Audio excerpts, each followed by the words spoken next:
Hey, welcome to my channel. If you're new here, make sure you subscribe.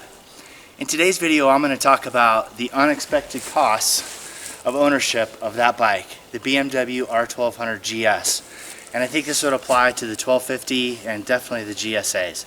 So stick around and we'll talk about what I have found to be the unexpected costs of ownership. Getting into this video, the first thing I need to do is explain to you what this bike means to me and the reason why I bought this bike and how I use it. This video is going to be applicable to if you're planning to do adventure riding, the off-road riding, forest riding, Jeep trail type riding, plus the touring, because that's how I use this bike and that's where the unexpected costs came into play. I, like most of you out there, was inspired by Charlie and Ewan's adventures and seeing them ride the BMW, the Boxer. I felt compelled to want that same bike that they had, and that's what led me to looking at these bikes. I was so excited when I finally got to the point in my life where I thought I could buy one of these and begin my own adventures, riding all over the country, going off-road, and taking me to remote places where I could go fishing and camping. So because of that, there's some different considerations than if you are just going to be doing touring, and I'll explain that. Part of it's going to be the service intervals of this bike, the tire replacement times, and also if things break, the cost of repairs on this bike. Now, I was so excited about the BMW R1200GS that I watched every possible review I could find, and everything was positive, how awesome these bikes were, how capable they were. But the one thing I neglected to look at, like I had already said, was the cost of ownership, and you're not going to see that out there. At least when I was looking, I couldn't find that. And in addition to that, I bought the Rallye because the Rallye has the GSA height suspension with standard GS tank, so it weighs a little bit less but has more ground clearance, more suspension travel, so it's supposed to be more off-road worthy, and that's what I had planned to do with it. Now, for sake of argument, I put, we'll just say that I average 12,000 miles a year, which is pretty close to where I'm at, but the numbers work out a little bit easier. So if you're riding somewhere in that neighborhood on one of these bikes in the same way that I ride it, then you've also experienced these costs. And if you're considering buying one of these bikes and you think you're going to be riding that much, doing the off-road, doing the Jeep trails, then you're going to run into these same costs. So it's something to keep in mind. It's not just the purchase of the bike, but it's the setup, it's the service, it's the tires, and if anything breaks, and I'll talk about that. Alright, when you purchase one of these bikes, especially if you buy it new, I recommend buying it used if you can. If I was to go back and do it again, I would definitely look at used. But when you buy these bikes, they do not come with adequate protection. So your initial investment in this bike is only the beginning. After that, I spent somewhere, I don't have the exact numbers, between $1,500 and $2,000 adding crash bars, adding the valve cover protection, a better skid plate, not the best, but a better skid plate, header guards. I actually put a guard over the clutch cover because I found the front of the clutch cover was getting divots in it from rocks and stuff getting kicked up. Bark busters, I like bark busters, so I added those. Headlight protection, I added that. And then it doesn't come with, this bike didn't come with any luggage options, so I added a luggage rack just so I could start doing some travel. And a different windscreen. The Rallye came with a really short windscreen that provided no wind protection, so I upgraded that. And I know there's a couple other things I'm probably forgetting, but just the startup costs after buying the bike was quite high, and it ended up being more than I expected. And crash bars alone start anywhere from $200 to $300, and I think you can spend close to $1,000 just for crash bars. So those initial costs, I knew they were going to be there, but they were more than I was expecting. Let's talk about service costs on this bike. If this is something you're considering, you really need to know what that's going to be. If you buy it new, the first service is at 600 miles, not a big deal, you get that done. After that, the service intervals are every 6,000 miles, with every 12,000 miles being the big service. So what I found is that the 6,000 mile service, if I take it into the local BMW shop, that was costing me somewhere in the neighborhood of $300 to $350. I know costs are going to be a little bit different at different shops, but that's something you need to take into account. If you do the service yourself, like I did at the 30,000 mile mark, it was still close to $100 just for the oil filter and oil. I had no idea how expensive the oil was going to be because I had been taking it into the shop. So even at the every 6,000 mile interval, that's still $100 just on the oil change. Now every 12,000 miles is the big service where they go through and they check the valve clearance and they adjust the valves if necessary, and then depending on where you're at, they might flush the brake fluid and then do the service, change the oil. I had that done at the 24,000 mile mark at the shop, and that cost me over $600. And that was when I realized that this is going to be a really big investment to keep this thing maintained properly, and that it was time for me to start looking to do a lot of the maintenance myself. In 1 year, just in maintenance alone, if we're looking at a 12,000 mile a year average riding, that's $1,000 in service alone if you take it into the shop and you have no other problems other than routine maintenance. If I do it myself, it's still going to be about $200 in oil. A filter is another $40 to $50, air filter, depending on what kind I buy. And then just brake pads alone, I bought brake pads because I plan to change those myself. The pads were $150 or somewhere around $150 for the front and rear. That was a lot more than I was expecting. So just added costs start adding up. Keep that in mind. You know, those are some of the costs that I didn't expect. Yeah, I wanted it to be taken into the service, to the dealership for service initially, but every time I did that, the cost got more and more. The other thing is on the valves, to do the valve adjustment, I can check the valve clearance myself. There's plenty of videos out there that describe how to do that, but I've recently learned that you have to have special tools to actually adjust the valve clearance. I don't have those tools, so if the valves need to be adjusted, I'm still going to have to take it to the shop to do that.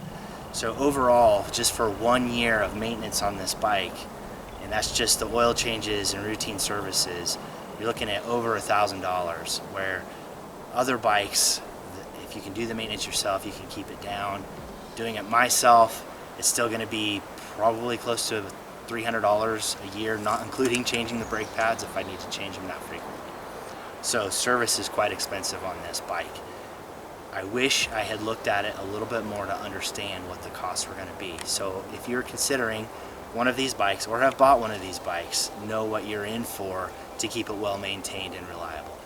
One other maintenance item that I forgot to mention was that the service reminder on this bike, because of the CAN bus system and the way BMW set it up, you can't reset this without having special tools. So one of those tools is the GS 911, and you can also do it with an OBD link and MotoScan app that you can put on your phone. But the GS 911, to be able to change and do some other maintenance issues, that's a $300 device. The OBD link, I think, is $50, and then the software, depending on what version, is anywhere from $30 to $60. That's still another $100. But without that, you would have to take the bike in to the dealership to get the service reminder reset. That is a little irritation for me. I feel like oil reminders, service reminders, should be something that I could do from the dashboard. I did buy the OBD link. It is really easy to use. You can reset the service reminder pretty easily. There's plenty of videos out there that you can take a look at. If you have any questions about it, leave those in the comments and I'll answer those to the best of my ability. But one of the other issues with going and doing the service yourself is you're going to have one of those devices in order to get the service reminder reset. Let's talk tires. That has been the biggest surprise on this bike, because I like to do the off-road riding, the forest roads, the Jeep trails, sometimes probably getting myself into situations that I shouldn't be in, because this is a big heavy bike. I do a lot of riding by myself. So with that, I typically was running a very knobby tire. But what I found, that if I'm running a knobby tire, I'm only getting about 3,000 miles on the rear tire and about 6,000 miles on the front tire. So in averaging 12,000 miles a year, that is 4 rear tires and 2 front tires every single year that I'm having to put on this bike. And that begins to add up. Knobby rear tire averages, depending on what brand, about $180 to $200 a tire. And then the front tire averages around $160 to $180 per tire. And these are big tires. So let's see, if I add that up real quick in my head, that's about $1,200 a year that I'm spending just on the rubber alone. And then if I take it in to get the tires mounted by somebody else, they charge about $50 a tire to get those mounted. That's another $300 a year for buying tires and getting them mounted. Now, I do take my tires in to have someone else do it because I don't have the ability to balance my tires at home, and with the amount of road riding I do and some of it being at higher speeds, I want to ensure that these tires are balanced properly so I'm not getting head shake and I'm not getting just wobble out of it. So for me, the extra cost is worth it. But that's still $1,500 a year that I'm spending on tires for this bike just so that I can go camping in remote locations and do the off-road. It is more important to me to have good traction off-road than it is to have a tire that lasts forever. And if you're planning to do a lot of off-road riding, you're going to be going through tires very quickly. No matter which tire is out there, if you're getting 3,000 miles out of those tires, you're doing a good job, especially the rear, because this bike is heavy, it has a lot of horsepower, and when you give it throttle, it puts rubber on the road and it rips up the ground. So tires was a big surprise for me in the cost of it.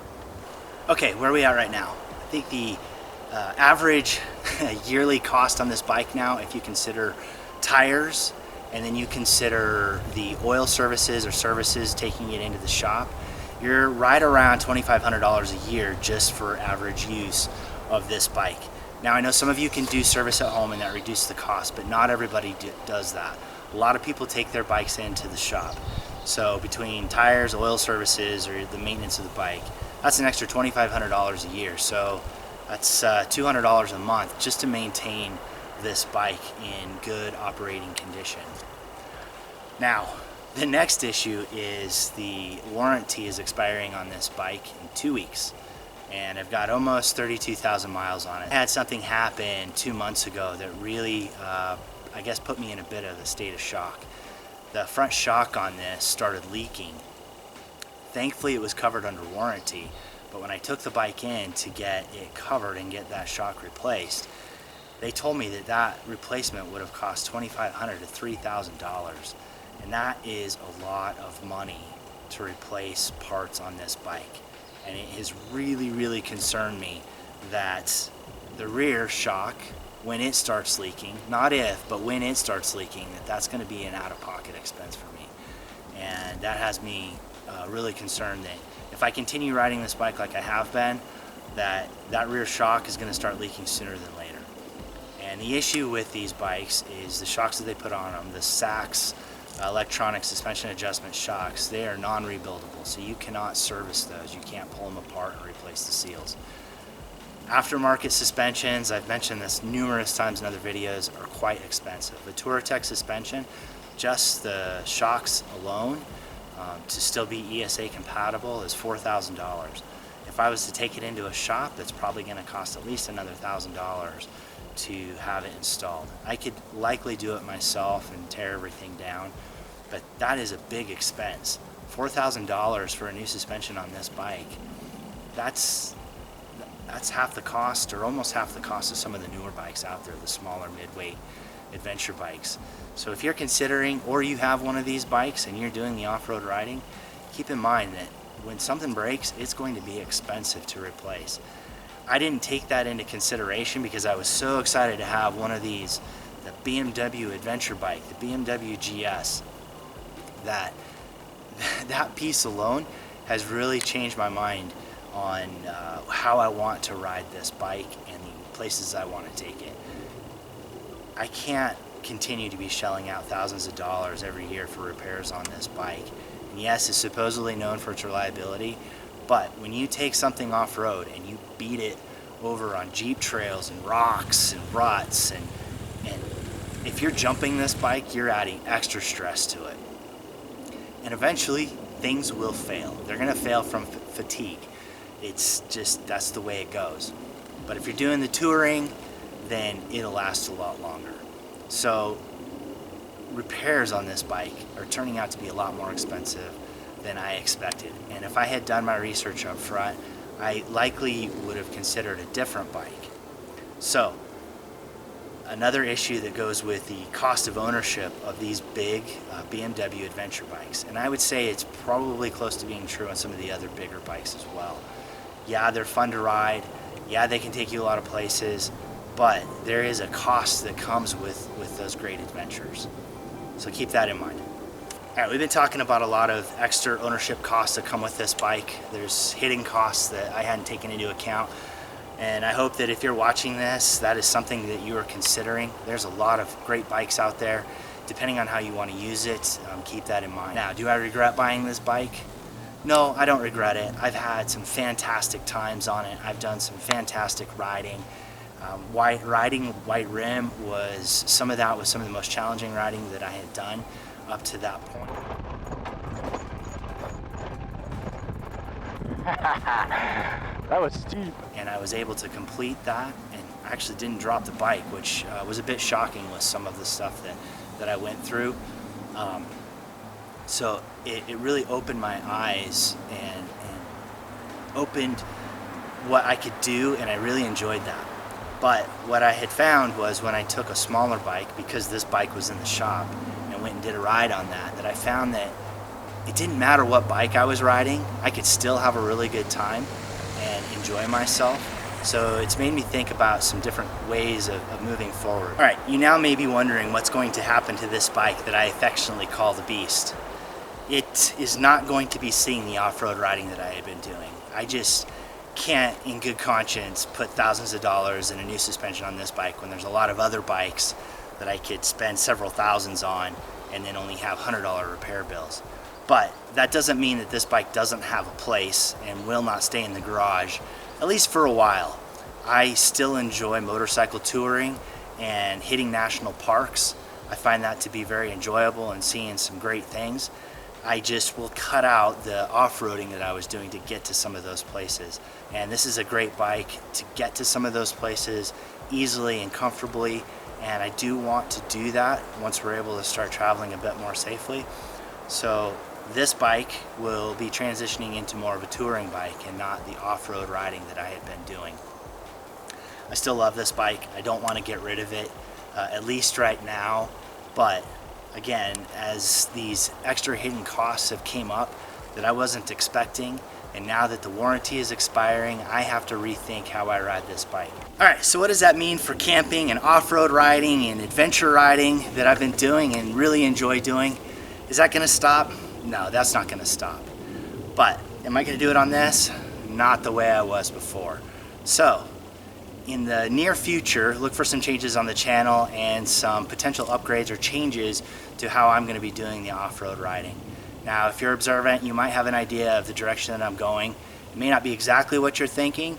I have some different ideas. The adventure I had on the BMW G310R adventure, camping for a couple days, was such a good time. It really opened my eyes to that. For me, it's no longer about the motorcycle that I'm on, but that I could do it on any bike. Now there's some limitations to that. I still need it to be something that's fun to tour on and also can handle a decent amount of off-road. We'll see how things go. It'll be an experiment. It should be fun, and the big thing is reducing the costs. I can't afford to spend $200 a month just to maintain a bike riding it the way I was, and that's before major repairs have to be done. So stick around, you'll see what happens, and thanks for watching. I hope you found this informative and a bit entertaining, and I will see you out there.